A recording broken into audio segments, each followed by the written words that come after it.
Thank you very much. The first thing I want to say is thank you to Mr. Foster and thank you to Mr. Hill for providing this sterling bipartisan leadership. Madam Speaker, what I feel is one of the most pressing needs facing our nation today, and that is to equip our young people with the financial education, the financial acumen of navigating what is becoming even a greater, more complex financial system. And Madam Speaker, let me just bring this glaring statistic to drive home this point to you, the Congress, and the American people. According to the Council for Economic Education, just 17 states out of the 50 states of our great nation require students to take even one course in personal finance. And just 22 states require high school students to take a course in just basic economics. And then that course is interloped into others and not even in and of itself. But yet, the financial decisions that our young people are asked to make are immense, carrying lifelong consequences. To consider the decision, first of all, of whether to go to college or not, how to go to college, how to pay for it, and how to pay for the increasing costly debt for this college education.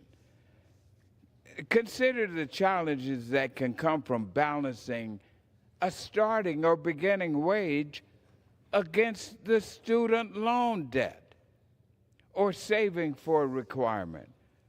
Or consider many of the just basic kitchen table choices that families must make each and every day to put food on the table, to buy or not to buy an automobile, simple electricity bill, that have to make definite choices. Consider the advantages that are afforded to consumers who do have access to credit. How important that is. How do you acquire that access? And how do you maintain that access for credit? We are indeed a financial consumer economy, but we are basically a credit-based economy. And our young people must gravitate and be able to grapple with this in a responsible way. And our increasing complex financial marketplace, the value of financial education has never been higher. Personal education is badly needed to reduce debt. We'd look at the debt that so many of our young people start out with, year after year, even finishing college. How do you manage that? How do you make those choices? And financial literacy is the key to financial security, not just of the individual. Because if we don't have financial security for the people of our nation, then we don't have financial security for the future of this great nation. And that is why this is one of the most important issues that this Congress faces today.